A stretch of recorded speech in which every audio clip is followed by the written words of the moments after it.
So I've just had a fantastic conversation with Justine Martin from Down Under, and I'm hearing her story, incredible story of everything she's been through in life and how she turns everything into a positive. Multiple, illnesses, multiple sclerosis, cancer, heart problems, losing partners, losing her. I mean, you name it. This woman has been through so much, and yet she turns everything around into a positive. And it seems she turns everything into a business as well. So I'm super excited to share the story with you. Let's dive in. All right, good morning. So today we are thrilled to be able to speak to Justine Martin, an incredible woman with an inspirational story. After being diagnosed with multiple sclerosis and facing a battle with 3 heart surgeries and 3 primary cancers simultaneously, Justine was told she would never work again. Refusing to accept defeat, she turned these roadblocks into catalysts for transformation. Now she's a multi-award winning artist and founder with 7 businesses under her belt. Today we find out how she uses and teaches resilience as a practical skill in order to promote personal growth. So a great big welcome, Justine. Thank you so much for joining us today. Thanks for having me, Angela. So tell us all about it. Tell us about life before you hit these roadblocks. I like to think that I've had 2 lives. So one before I was diagnosed with MS, and then the day that my world changed up until the present moment of time.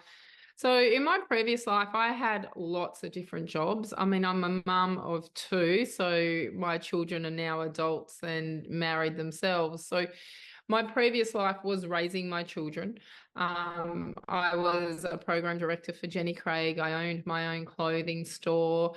I was a Weight Watchers leader. I worked in a wholesale meat outlet. I was a manager of a bedding store. There were lots of different things, and pretty much every multi-level marketing business that you can think of, I've Really? done. Wow. So you like to keep busy. I've always multitasked and had more than one job at any particular time. So, I could have anywhere up to 4 or 5 part-time jobs or casual positions throughout my previous life. Wow. And then everything changed. In the blink of an eye, the world that I knew and the life that I was living no longer existed. Wow. So what happened? So my vision went funny and I had cognitive issues happening. My short-term memory had gone. I couldn't count anymore. All I wanted to do was sleep. And I went off to the doctors and spoke about my vision. And within 24 hours, I was sitting in a neurosurgeon's office and they were investigating a cyst that they'd found in my brain a couple of years earlier, but I was told that it was okay. And then it just spiraled from there and went down. It took them about 6 months to diagnose me with the MS. My mum had MS, so I kept asking if it was multiple sclerosis and was told a flat no for 6 Really? months. Oh, no. And then it got to the point where I couldn't lift my arm above my head and I was getting more and more symptoms until they finally turned around and said, yes, it is MS. Oh, And that must have then a been month so later, frustrating. oh, it was annoying. A month later, I went back to the doctor with even more symptoms and was really, really struggling with work at the time. And he turned around and said to me, "You can no longer work again. You better go and find a hobby." And my whole That's your life life. just Wow. And so what went through your mind then? Because you loved being busy and multitasking and doing things. What went through your mind when you were told you could never work again? that I was a failure. Oh, And, really? and what was my purpose going to be for the rest of my life? I'd gone from cloud 9. I was in my dream job. We were looking at buying a house and I'd just gotten engaged to my dream man. Mm, mm, mm. Um, and 6 months later, it was all taken from me. And I went down that black hole Mm. and sat there for a long time, sat there with some self-pity, scared. My mum passed away from complications from MS at the age of 49, and here I was 40 years of age. 9 years I thought is all I would have left. What Oh was I going to gosh, do in that's that scary. 9 years? Mm. I couldn't get any government assistance at all. and solely became reliant on my fiance at the time, which was an incredible, because I lost over $60,000 instantly and with not being able to work anymore. And our medical bills went through the roof. I was paying for scans that were costing $800 a pop, yet I couldn't contribute anything to pay for them. Yeah, yeah. Did that put a strain on your relationship? Huge, huge. He ended up having an affair. And 18 months later, I caught him out having that affair with his boss, and he left me. Oh, no. So you lost your self-esteem, you lost any sort of, I imagine, source of identity, because your identity is very much wrapped up in your work. You lost the love of your life. So how did you come back from that?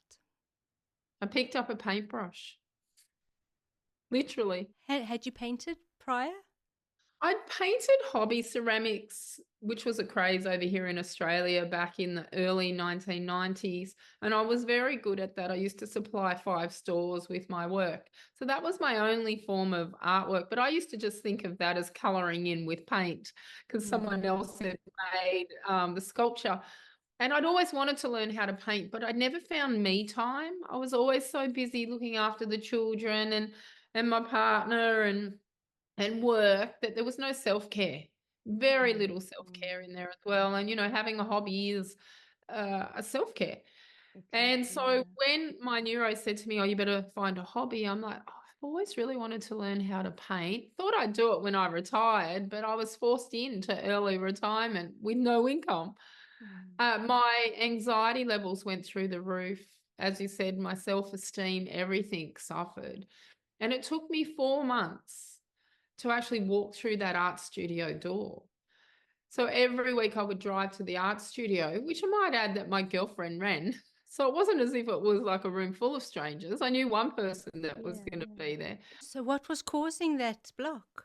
Um, I was so scared of being judged as a disabled person and not feeling Oh, whole anymore. yes. Yeah. And because I'd gone from a very, very, social employment to sitting at home with 4 walls. And my partner at the time worked away in the mines. He was known as FIFO, so fly in, fly out to work in the mines in remote Western Australia. And my daughter was at school and my son had just gone off to the army. So I sat at home all day, pretty much sleeping, but by myself, because all my friends were at work. And it was isolating. We all went through COVID and being through lockdown. I'd just done it years before. And the anxiety just got worse every time I walked outside the house. Anyway, one day something just snapped in me and I got angry at myself and walked inside the door and was greeted with open arms and started to paint and was told that I didn't really need much help. And it just went from there. 6 months later, I entered my first art exhibition and sold that piece for $300. Now, that to me felt like $3 million, because all of a sudden, I'd actually had the capacity to earn some money, my money. I didn't have to answer to anyone. That was my money.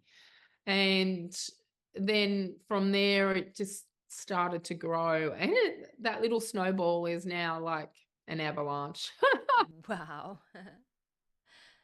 And in your painting, would you say that it was very different from the previous things you did to earn money? It was more creative and maybe more satisfying to your soul? Don't want to put words in your mouth, but would you say? So when I started painting, it wasn't for the fact that yes, making money became a bonus, but before I made that first $300, people would stop and look at my art, and because I had it hanging in various places, and they'd smile. And then all of a sudden I realized that my purpose was to make other people smile with my big, bright, happy animals that I create. And that gave me some life back. And then I started painting up a storm. And in the early days, I mean, they weren't very good in the early days, but it didn't matter because I thought they were. And that's all that mattered. My children, both my children have mini art galleries in their home, and all my family have artwork that I created, to the point where they're like, no more. We haven't got any more. That's amazing. And then I started doing markets with it and the local community markets with it, and then brought out a range of greeting cards from it and prints, and it just went from there. Registered my first business being Just Art in my new life, because obviously I'd had businesses prior in my old life. Mm. And at what point did you feel that this is actually something that you can turn into, a good income? Did you have a moment when you really started to take it seriously?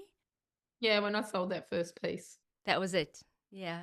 Wow, that's amazing. It was at a big art exhibition and they had like 450 paintings there. And the fact that mine sold, that gave me the indication. And then I took a photo of it and put it on Facebook. And I had so many people say to me, oh, I would have bought that. I would have paid more for that. Can I get a print? And then I'm like, oh, I'm onto something here. Yes, definitely.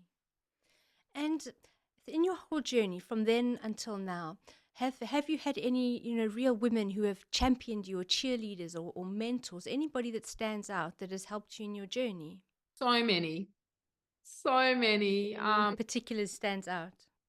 Look, even my mum, although she passed away, what she went through in her own life. So she also, as I mentioned, had MS, but she also had 3 primary cancers and raised my brother and I by herself with no help from my father whatsoever, no maintenance, nothing. She did it all by herself. So, Yeah. she was my hero, even though her and I came to loggerheads a lot of the time. I belong to quite a few business groups, women's business groups, and have met some amazing people, amazing women along the way. So I've got some very close business friends that I met through the business circles, being Bianca and Robin, and we have this little triangle community message group, and we encourage each other on a daily basis. So those guys definitely inspire me. So it's important, isn't it, having that community, that those other business women around you. Yeah. You can't do it by yourself, Angela. You need that support. I belong to another program called the Creating Success program, which is run here in Geelong, and I've been going to that one now since 2019. And my business coach, I'm now his business coach.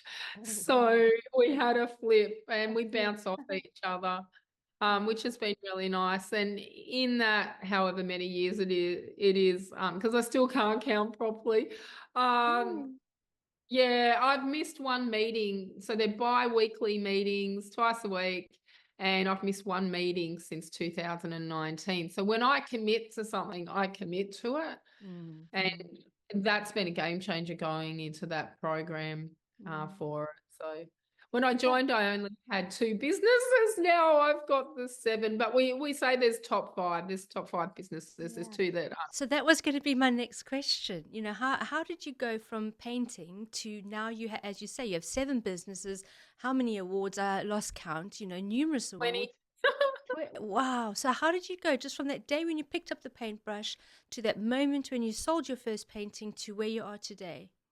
So this is going to sound really strange, but I got cancer. Okay, it does sound strange. Explain. Out of every adversity that I've faced, Angela, I've managed to see something positive in it and take it to a So higher important. level. Mm. So with resilience, I don't bounce backwards. I've never bounced backwards through any of the adversities that I've faced because I've grown as a person through them. So for me, I've bounced forward. I love that. Let's just pause on that. Don't bounce backwards, bounce forwards. That we need to pull that out and use that, and share it with people, because you can easily bounce backwards, can't you? It's almost a I could go, natural. definitely. It's the natural way to go. You have to be intentional to bounce forward. Yeah. Yeah, you haven't grown from the experience. So when How I did you bounce forward?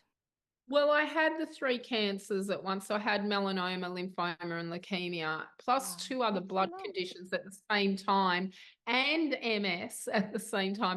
I would be curled up in a ball feeling sorry for myself. Well, I Honestly. renovated my house in the middle of it. Because I'm like, well, I'm Wow. not going to die. I'm not going to die. I kept saying to myself, well, I'm not going to die. I'm going to teach other people how to paint.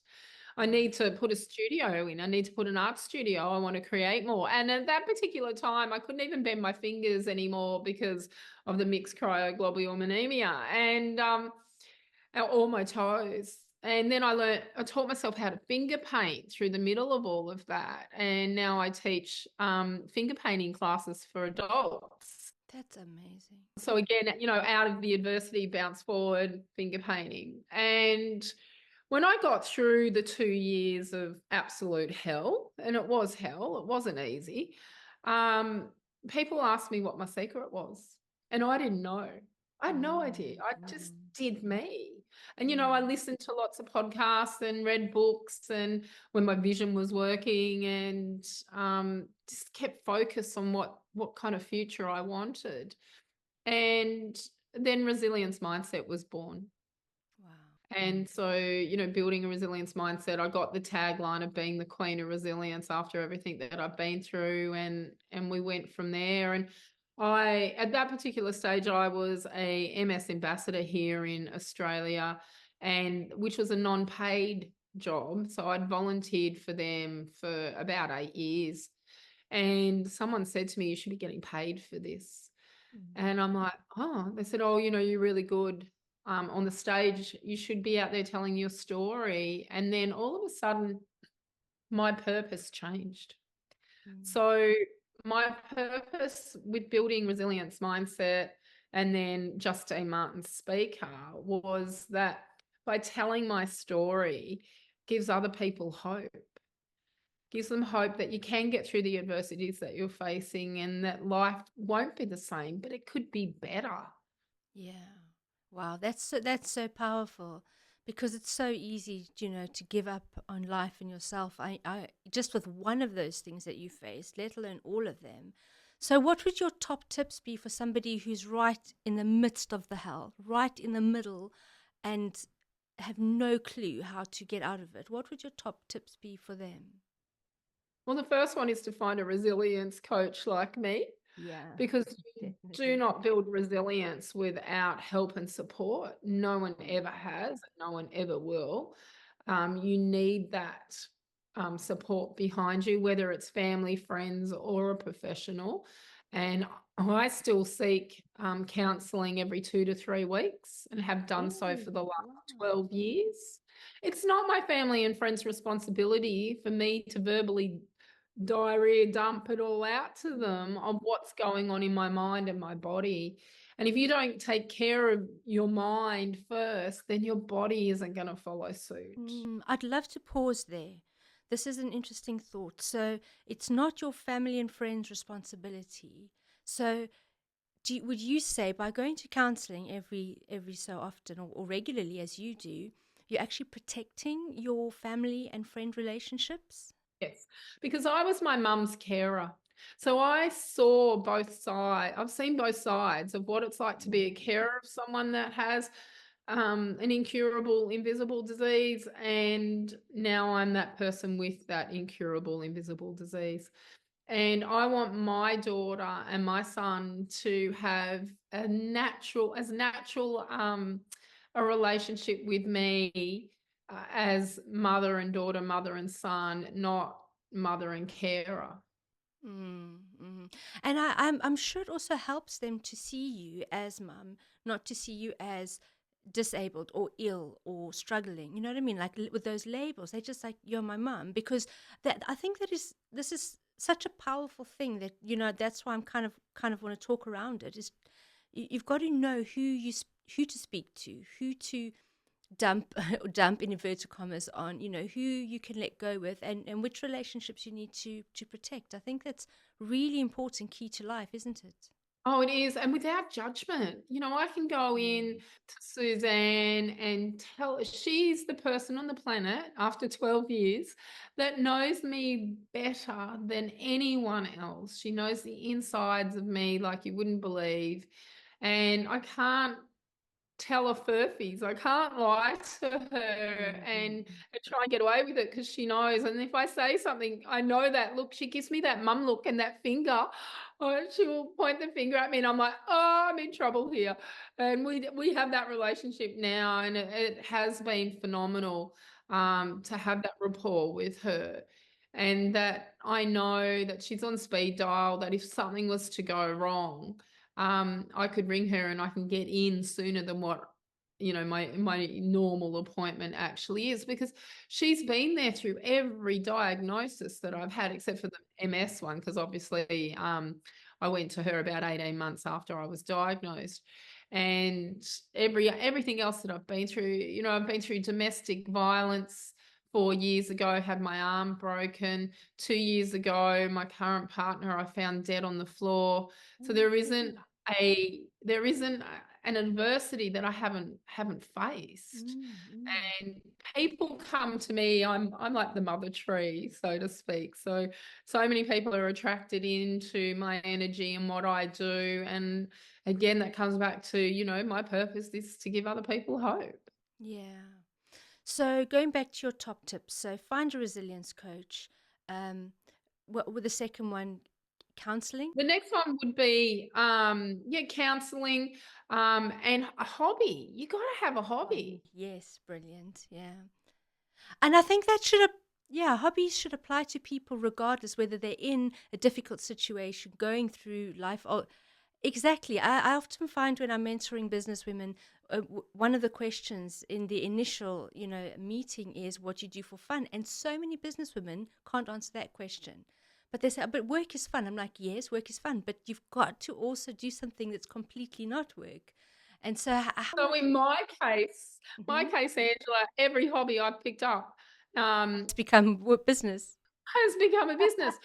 So I picked up drumsticks. I haven't played the drums since 1987, and I went and bought myself a little electric drum kit. And my family think it's hilarious because I'm learning how to play the drums again. Because that all went when I got MS. That part of my brain's gone, and I'm so not good on the drums. And they're all like, "You'll end up in an international rock band." I'm like, "No, no, this one's got me stumped."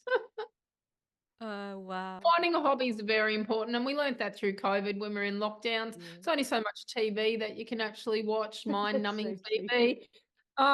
Those that really thrived through COVID had hobbies already there. Yeah, that's so true. Wow. And in your whole journey, beginning to end, was there ever a time where you were just like, I don't want to do this anymore. I want to quit. It's too hard. Have you ever faced that?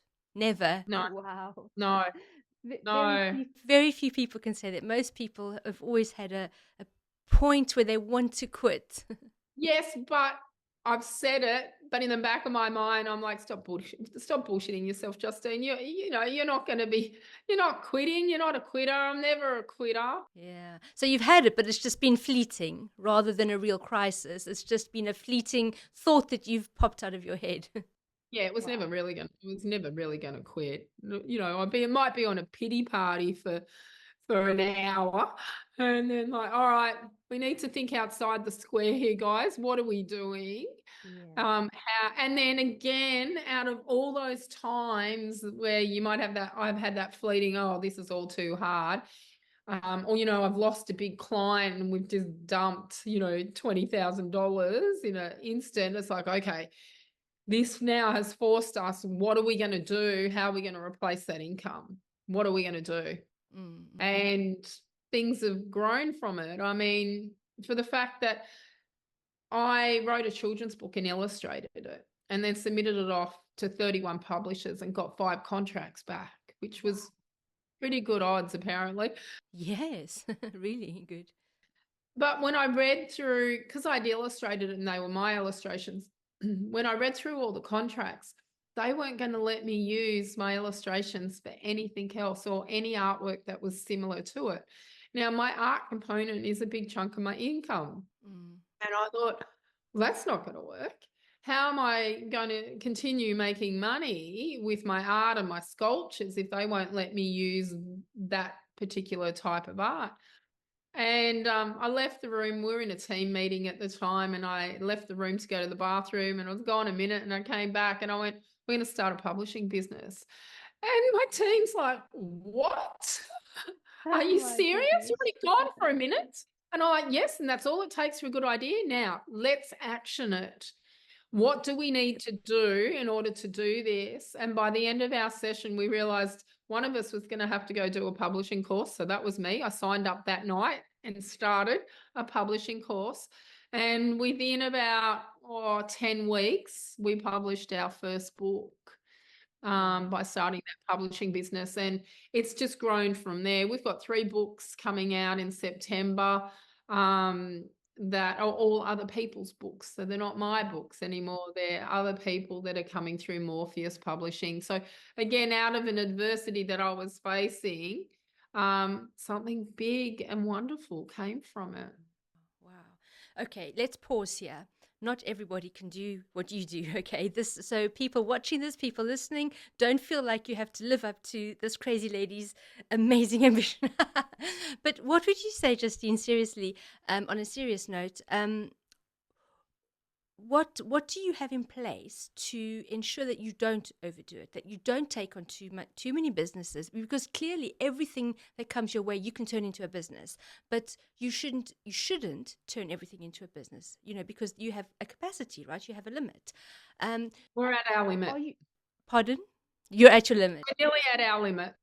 So do you have kind of things in place where you are self-aware and you can say, okay, I shouldn't do this, even though it's a great idea, I'm now at capacity, and if I do any more, I'm going to burn out or I'm going to damage my health. Do you have anything that helps you to juggle that or to know when you're at that point? Have you heard of the wardrobe theory? No. Okay, so this is a theory that I've made up. And for my life, when you buy a new item of clothing and when you put it in the wardrobe, you've got to get rid of something else, something old that's in there. That's a good idea. Otherwise, your wardrobe kind of, overflows. So it's the same with when we take on something new, we have to drop something that's not making money. That makes so much sense. Yeah. So are you putting time and energy into a project that is not giving you your return on investment, and you know deep down that it's never going to give you that return on investment, then why are you still doing it? Now, Wow. I see bright, shiny new things every single day. And there's one that's just come out of a major adversity that I went through in the last couple of weeks. My girlfriend passed away Friday week ago, and I was there with her. And I organised her living wake, and I organised her funeral for her. And then last week, before she passed, she asked me to put on her makeup at the mortuary for her and also be the celebrant at her funeral. And I must have done something right, because I had half a dozen people come up after the funeral, some that I knew, some that were strangers, and ask if I could be their funeral celebrant. Wow. And I'm like, oh, that's something I could do and make money out of. No, it's a bright, new, shiny thing Yeah. that at the moment I don't have capacity for. But it'll go on a list. So I follow Mel Robbins' 5-second rule. Okay. Yep. So I Haven't done action many. things constantly. Everything is actioned. No things are moved twice. So actioning, it gets written on a list, and there's future projects. Doesn't mean that we've lost it, but it's on a future project list. Makes so much sense. Oh gosh, we're out of time. I can tell that we can talk all day.